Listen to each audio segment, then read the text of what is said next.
소설가 편혜영은 2000년 서울신문 신춘문예에 당선되면서 작품 활동을 시작했고 그동안 10권의 소설책을 펴냈다. 장편소설 홀은 2017년 셜리 잭슨상을 수상한 바 있고 재와 빨강은 2016년 폴란드 올해의 소설로 선정되기도 했다. 그 외 다수의 국내 문학상을 수상했다. 오늘 영상의 내용은 1, 2년 전 여름 갑자기 편혜영 소설을 다 읽어보자는 생각이 들어 읽게 된 독서와 그 메모가 주요 내용이다. 작품 소개에서도 말하겠지만 작품 비교를 위해 출간 순서를 건너뛰어 읽기도 했다. 그리고 줄거리 소개 같은 친절한 작품 리뷰가 아니다. 작품을 읽고 느낌이 사라지기 전에 남겨두었던 거친 메모 위주의 불친절한 영상이다. 아마 작품을 읽지 않고 시청한다면 무슨 자다가 봉창 두드리는 소린가 할 수도 있는, 다시 확인해 보는 내가 봐도 뚱딴지 소리 같아서 다시 읽고 쓸까 아니면 뺄까 하다가 그냥 있는 그대로 거의 남겨두는 것으로 했다. 행여나 줄거리나 작품의 의미 같은 게 궁금하다면 지금 바로 시청을 멈추는 게 좋을 것이다. 단편적인 메모들의 연결이다 보니 전체 작품을 아우르는 편혜영이라는 작가에 대한 작가론 같은 건 없다는 사실을 밝혀놓는다. 참고로 2019년 발간된 소년 1호를 제외한 9권의 소설책을 읽었다.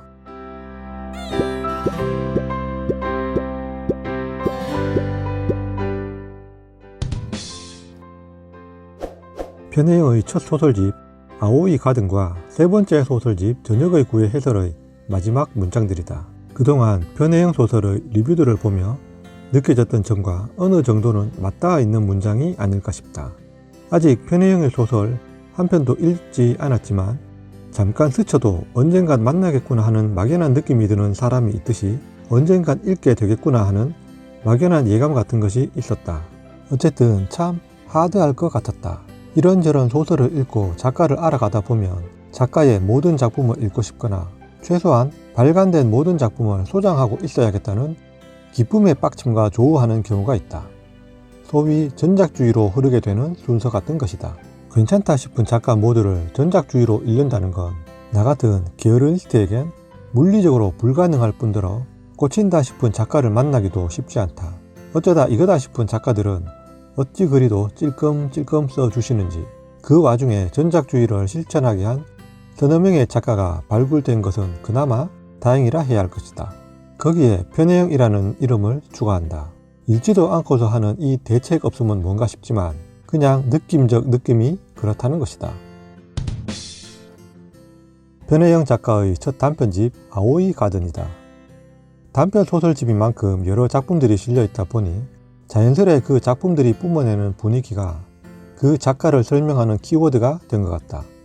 첫 작품집과 이후 출간된 작품들을 비교하는 과정에서야 첫 소설집이 다소 예외구나 싶을 뿐 여러 개간지와 문예지를 통해 발표되었을 당시에 읽었던 독자들이 가지는 편혜영 작가에 대한 느낌과 판단을 뭐라 할 수는 없을 것 같다는 생각이다.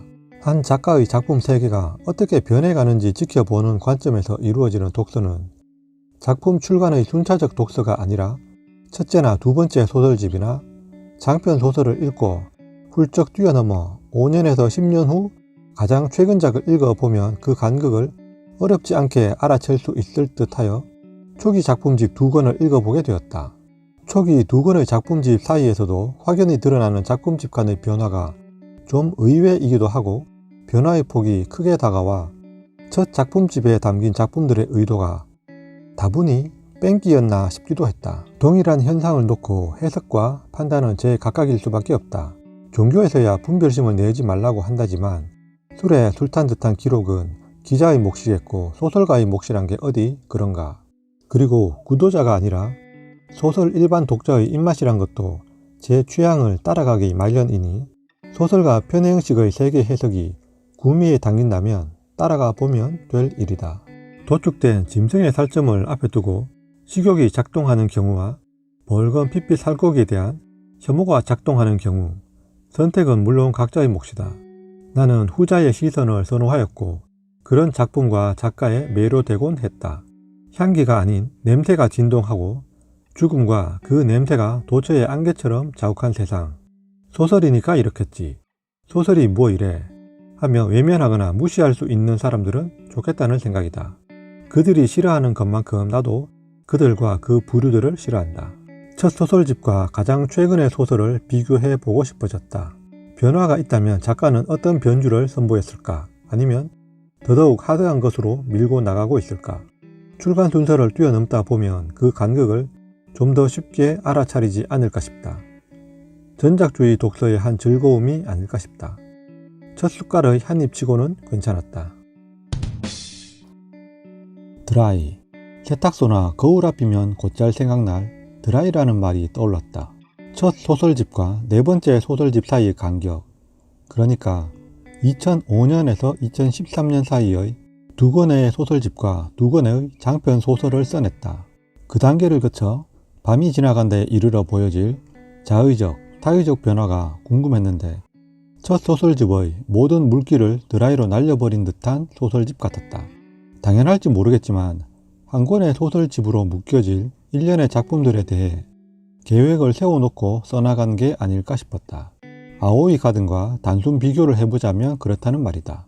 첫 소설집이 워낙 희한했기에 각 소설집마다의 키워드나 분위기가 있다면 그것을 확인해보며 그 키워드를 풀어내는 변해형 방식을 탐구해 보는 것도 재미의 한 방식일 수도 있겠다. 솔직히 첫 소설집의 하드함이 자취를 감춘 점에 아쉬움이 더 컸던 것도 사실이고 그것이 변해형의 특기이자 장점이 아닐까 싶은데 겨우 작품집 두 권 읽고 뭐라 할 수는 없겠고 밤이 지나간다 이전 발간된 소설들의 그 희한하고 하드한 것들은 어떻게 차갑고 기이하게 자리잡고 있을지 궁금하다. 더 많이 읽어봐야 알겠지만 장점이라 여기고 싶은 것이 대오독이 짚어낸 헛다리가 아니길 바라본다.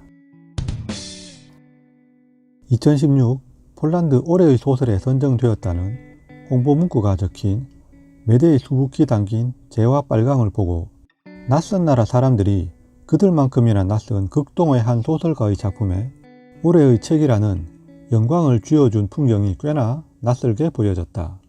나 역시 폴란드 작가를 떠올리라면 쉽게 생각나는 작가는 없다. 그건 작가의 국적을 눈여겨보지 않는 습관 때문이라 생각한다. 어차피 한국어로 번역된 번역문학에 작가의 국적은 무의미할지 모른다. 원서를 펼쳐본다면 모를까. 여하튼 변해형 소설의 어떤 점이 폴란드 독자들을 열광케 했는지 나도 당장 확인해 보고 싶었지만 재와 빨강을 손에 든 건 2년이 훌쩍 지난 후였다.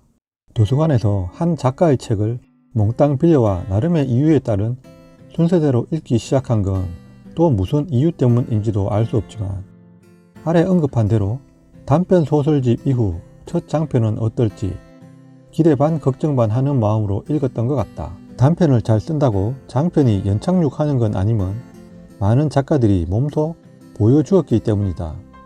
그것이 기우였으면 재와 빨강 이후 보여준 작품들이 증명하고 있으니 염려는 붙들어 매두어도 될 것 같다. 한국의 순문학 소설에서 단편 소설 발표 후 처음 선보이는 장편 소설에 대한 기대와 염려가 교차하는 건 대부분 신예 소설가들에 대한 공통점일 것 같다. 단편은 좋은데 장편이 안 좋으면 어쩌나 싶은 팬심이랄까. 죽음에 관한 소설은 아니지만 어떤 한 문단을 읽다가 이야기해보고 싶어 재와 빨강을 단 한 단어로 정의하자면 외로움이다. 나머지는 부차적 배경으로 읽힌다. 그가 아내를 죽였는지 같은 건 낚시용 미끼랄까 그렇다. 첫 장편치고는 꽤나 잘 짜여진 소설 같다는 느낌이 곳곳에서 읽혀진다. 편해형 특유의 분위기는 여전했다. 다만 반복적인 느낌의 초반부는 조금 지루했다. 소설을 좋아하는 독자라면 어떤 특징 때문에 한 작가의 작품을 모두 읽는 경우가 있을 것이다. 소위 전작주의라고 말한다. 나 역시 국내 소설가 또는 시인 중에 몇몇 작가들의 작품은 모두 읽거나 일단 출간되는 책들은 구입해 두는 경우가 있다.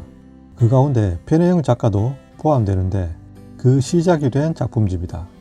들리는 소문에 의하면 아무개 작가의 작품 분위기는 어떻다더라 와 같은 카더라 통신에 의해 대략적인 느낌은 짐작하고 있었던 터라 크게 낙담하거나 충격까지는 아니었는데 읽은 사람들은 호불호가 좀 갈리기도 하는 작품집이 아닐까 싶었다. 나는 편해형표 그로데스크함을 좋아해서 모두 읽게 되었다.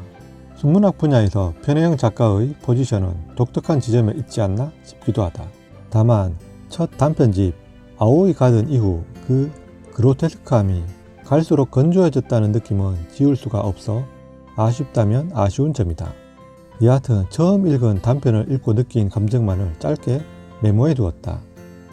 어찌할 수 없는 일들의 향연, 그 향연의 냄새들, 골목 가득한 쓰레기 봉투들의 악취들, 몰아낼 수 없이 맡아야만 하는 것들의 침입과 침범을 바라볼 수밖에 없는 무기력, 그것을 받아 적는 작가의 고단함, 계속 들춰내기를, 계속 불평케 하기를, 수정되지 않는다면 끝없이 핥히고 상처를 낼 뿐, 승리 없는 저항이 무슨 의미라 할지라도 저항, 계속 악취를 피워내기를, 패배를 시킬수록 패배의 시추를 퍼뜨리기를, 끝까지 그들을 불평케 하는 것이 할 수 있는 모든 것이라도. 그는 2년 전부터 죽기 전에 꼭 봐야 할 1001편의 영화라는 책에서 소개한 영화를 한 편씩 봐나가고 있었다. 그러다가 불쑥 자신은 죽기 전에 할 일을 한 번도 꼽아보지 않았다는 데 생각이 미쳤다. 진화 또는 변화하는 편혜영. 첫 번째 수록작 토끼의 묘가 종반을 달려나갈 때쯤 든 느낌이 그랬다. 살인범이 연쇄살인범으로 바뀌면서 진화했다는 형사물의 대사처럼 편혜영의 작품이 진화했구나. 당연한 건가? 반면 단편의 초반을 넘어갈 즈음 이 이야기는 이렇게 끝나고 말겠구나 하는 짐작이 들면 여지없이 짐작대로 끝났다. 그런 걸 패턴이라 해야 할지 작가의 소설책을 5권째 읽다 보니 생긴 내성이라 해야 할지 모르겠다. 또 한편 드는 생각은 첫 소설집을 편혜영표 소설로 잘못 알고 있는 건 아닌가 하는 것이다.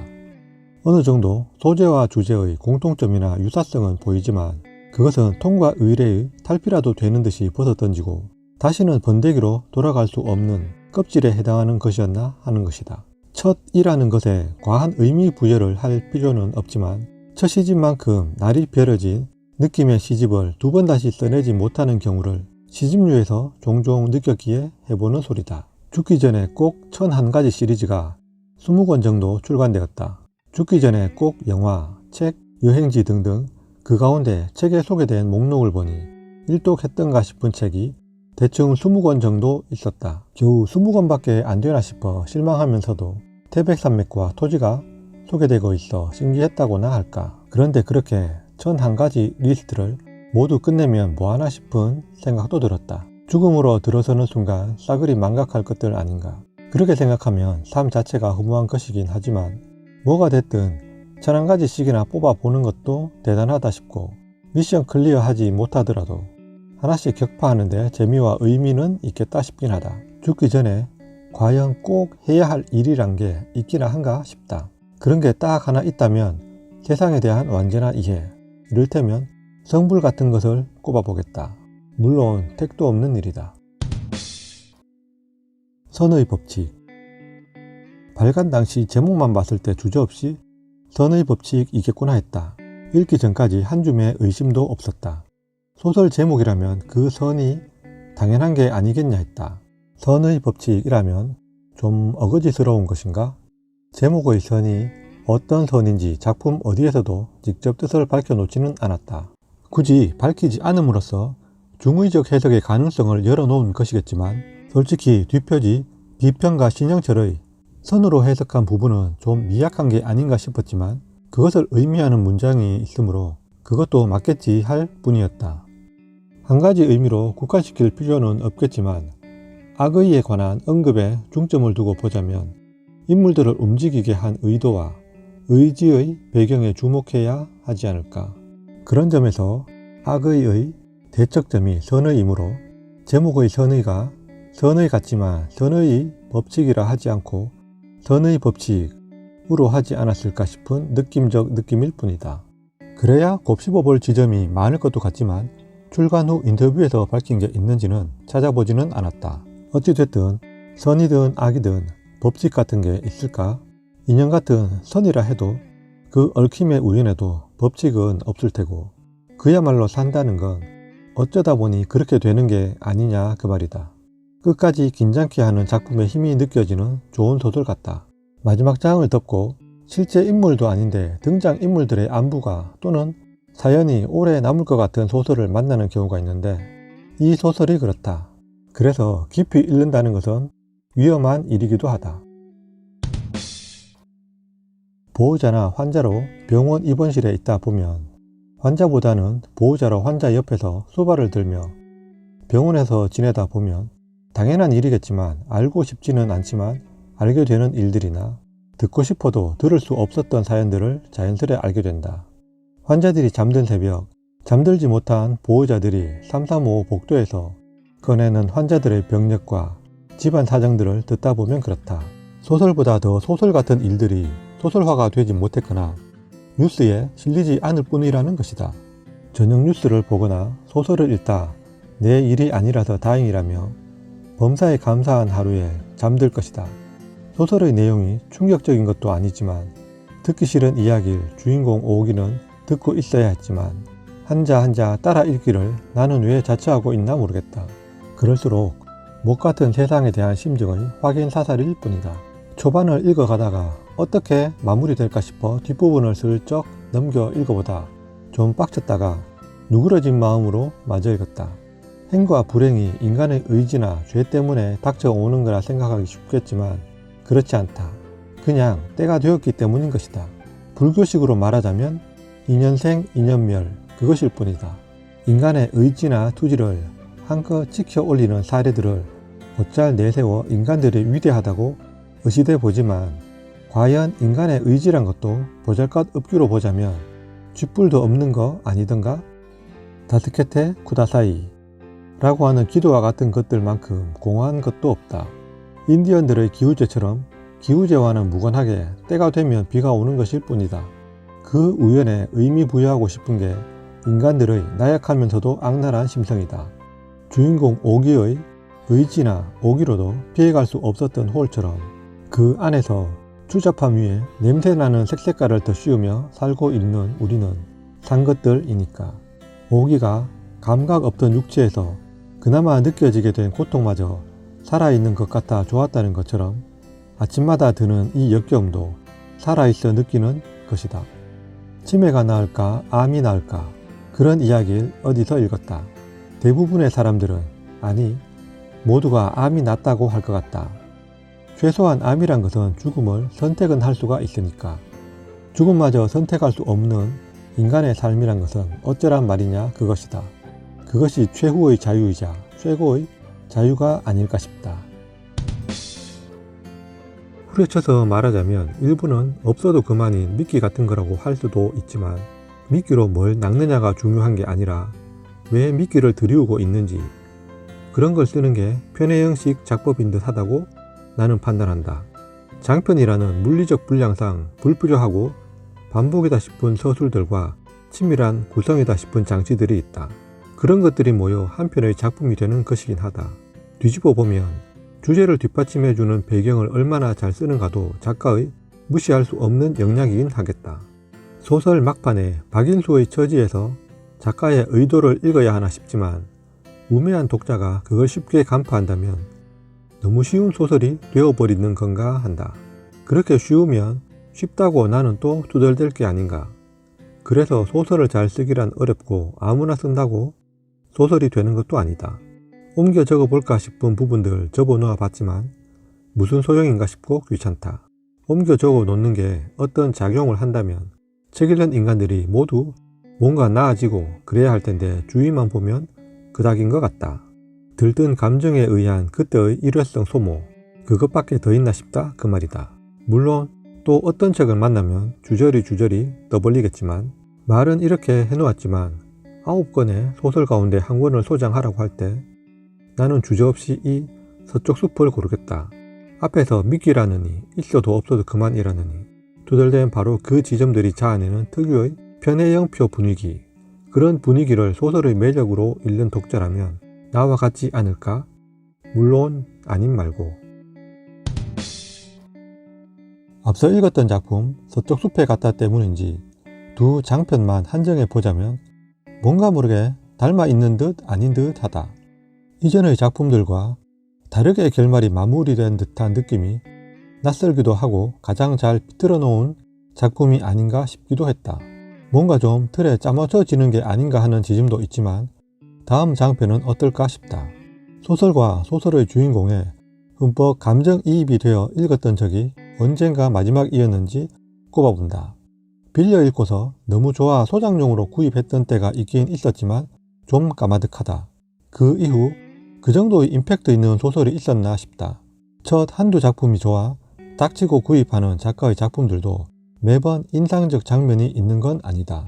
작품과는 관계없는 잡설을 좀 보태보자면 소설책 뒤편의 소위 작품 해설이라는 걸 읽어도 뭔 말인지 싶어서 거의 안 읽는 편인데 본문에서 뭔가 삐그덕하는 부분이 있어 힌트 같은 게 있을까 싶어 지루한 해설을 꾸역꾸역 읽어나갔다. 비평 무식자면 닥치고 있는 게 맞지만 비평가의 이력을 일부러 찾아보기 전엔 신예 비평가인가 했다. 이 소설이 신자유주의, 자본주의, 자본, 시장, 경제 등등을 언급하며 해설해야 하는 소설이 맞나? 그리고 작품 줄거리 전체를 꼼꼼하게 들춰가며 하는 해설은 또 뭔가 그 말이다. 그냥 본인이 아는 지식을 총동원하여 쓴 제출용 리포트를 읽는 느낌이다. 작품 해설을 굳이 붙이지 않는 소설도 많은 걸 보면 해설이란 게 독자의 이해를 돕기보다 비평가의 생색내기나 주례사 비평이 아닐까 싶은 생각이 자연스레 든다. 괜히 해설을 읽어서 뒷맛이 참 그렇다. 어쨌거나 단행본으로 발간된 편의영의 소설 9권을 몰아서 읽어봤다. 신간이 발행되면 계속 읽어나갈 거냐고 묻는다면 그렇다라고 확언은 못할 것 같다. 취향에 맞지 않다거나 부정적 느낌이어서는 아니고 10여 년 이상 써온 작품들을 정주행하다 보니 드는 어떤 매너리즘 같은 거라고 해두겠다. 취향에 따른 편차는 있었지만 대부분의 작품이 매끄럽고 자기만의 방식과 작법으로 구축되어 나가는 것 같다. 장르 문학과 순문학 스타일에 적당히 한 발씩 담그고 있다는 게 편의영의 강점이자 장점이다. 작품이 발표될 때마다 시간의 간격을 두고 읽어나가는 것과 이런 식의 몰아서 읽기는 각 장단점이 있을 것인데 몰아서 읽기는 한 작가의 전체적인 작품을 조망해 보고 변화 과정을 꿰뚫어 보는 데는 좋을 것 같지만 자칫 한 번의 몰아 읽기로 인해 애정 작가에 대한 애정의 밑바닥을 보게 되는 것은 아닌가 하는 우려가 살짝 들기도 한다.